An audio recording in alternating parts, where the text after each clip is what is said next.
Hello mga bata! Again, hello mga bata! Wow, napaka-energetic nyo naman ngayong umaga.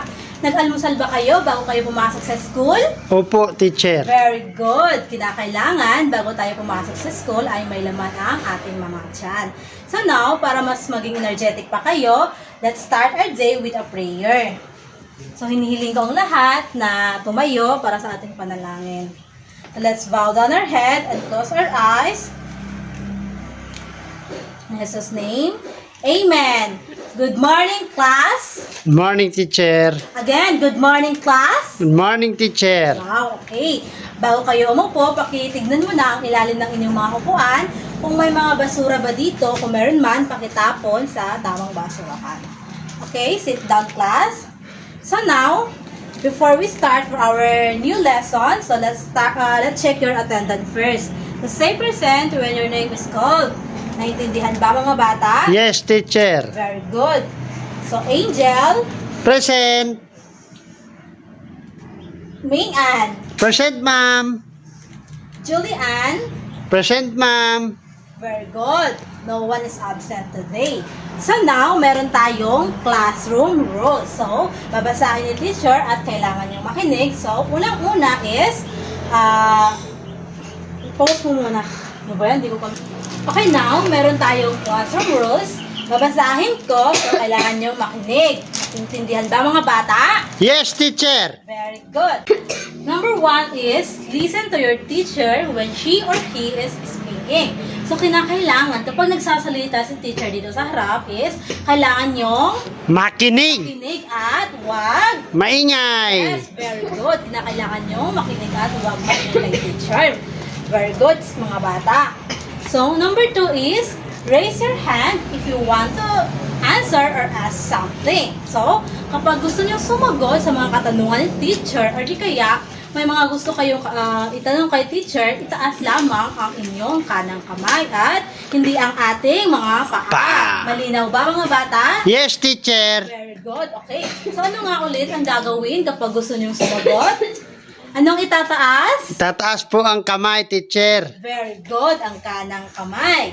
Okay, number 3, keep the classroom clean. So, kailangan panatilihin nating malinis ang ating silid.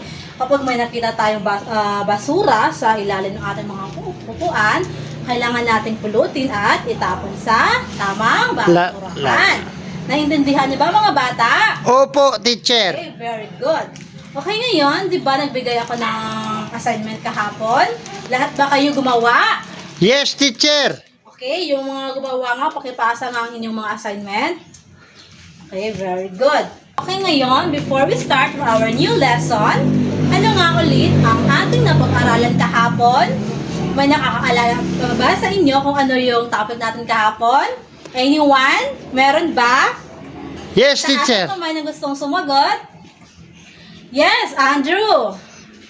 It's all about lines. Tama kaya ang sagot ni Andrew, class?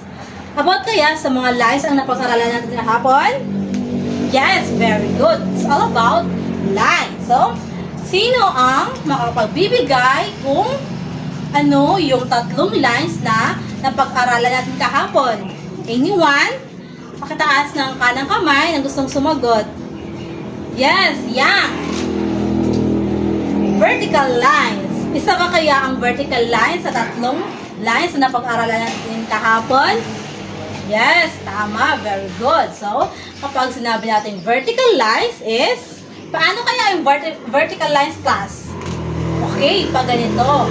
Pag sinabi natin ganito, ito yung tinatawag na vertical line. Kung pakaba siya. Okay, nakikita nyo ba? Yan ang Yes example po. ng vertical lines. Okay.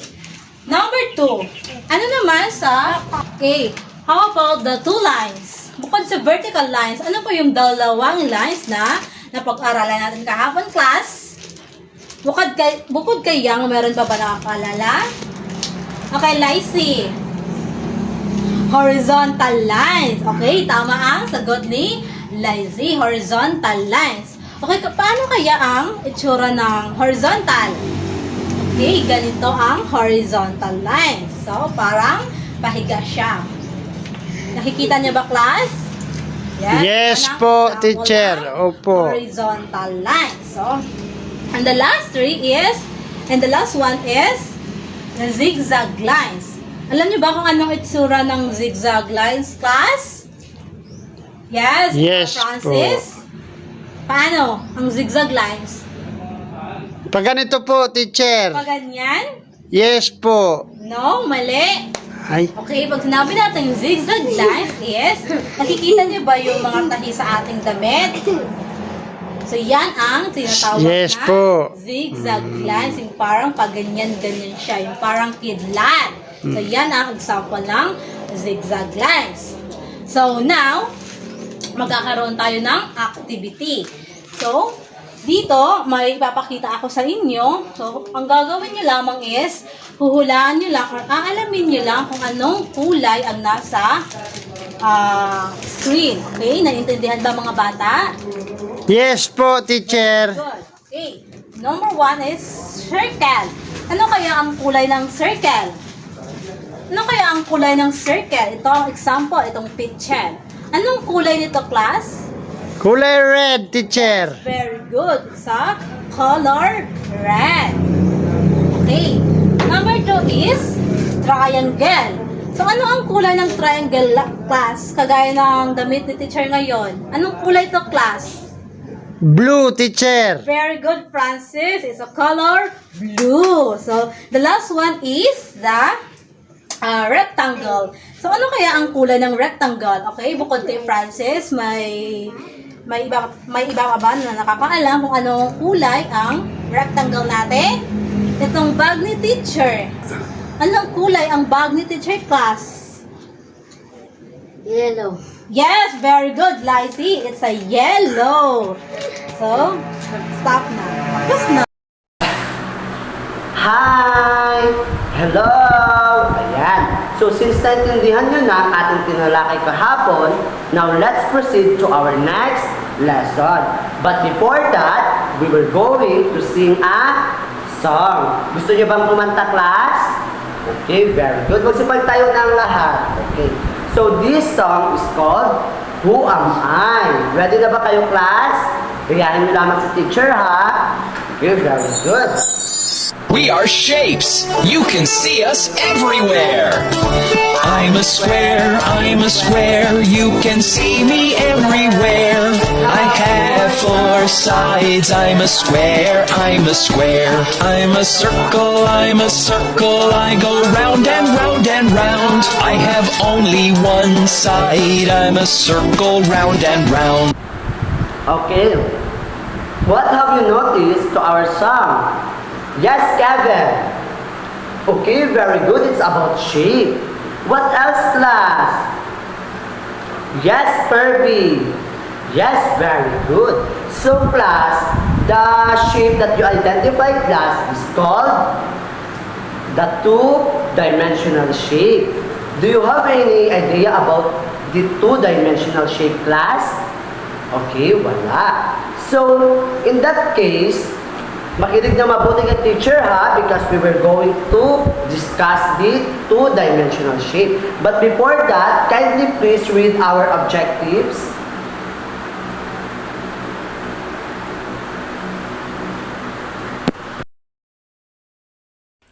Hello class! Today we are going to tackle about 2-dimensional shapes such as the square and the rectangle.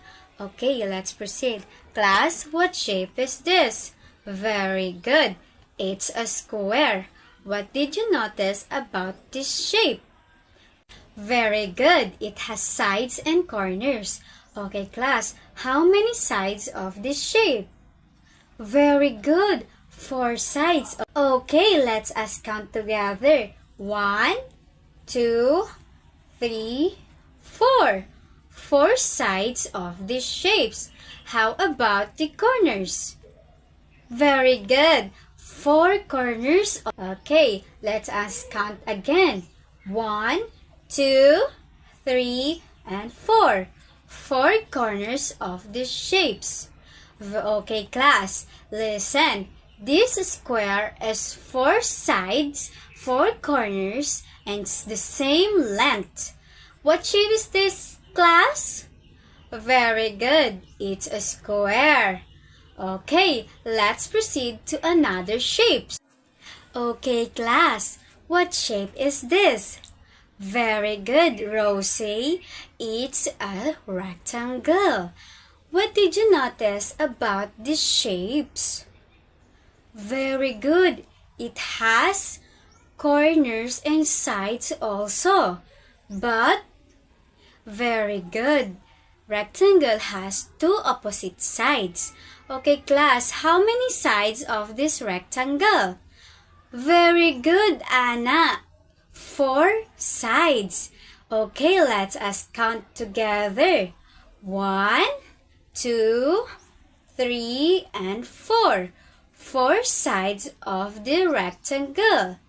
How about the corners? Okay, very good. 4 corners also.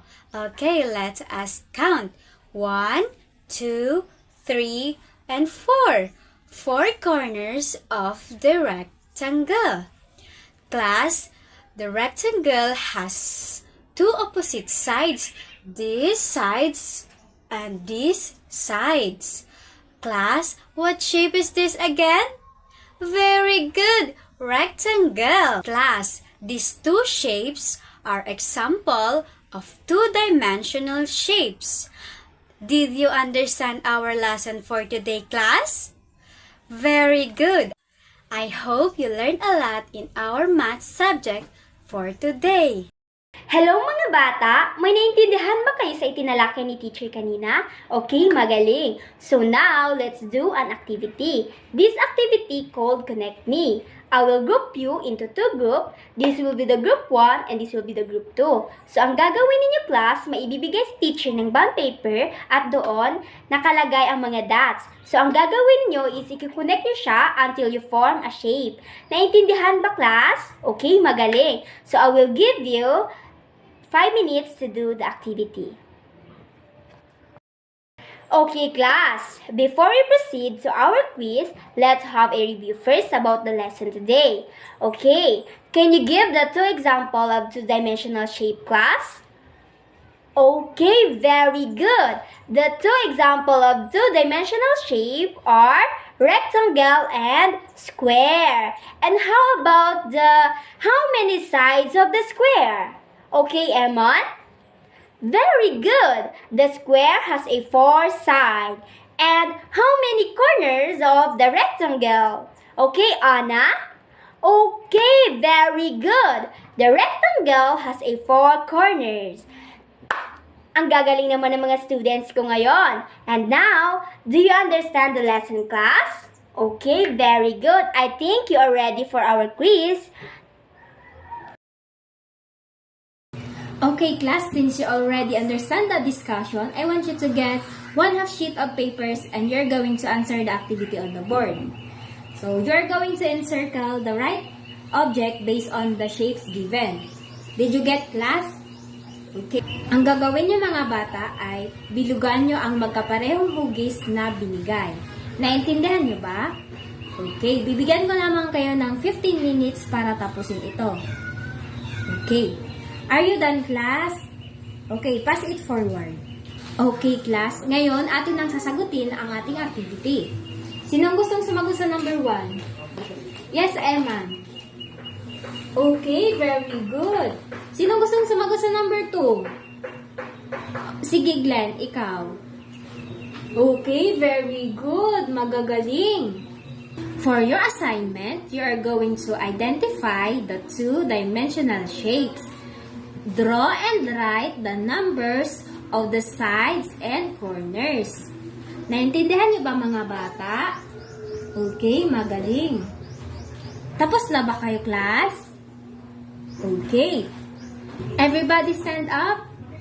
Goodbye, class. Goodbye.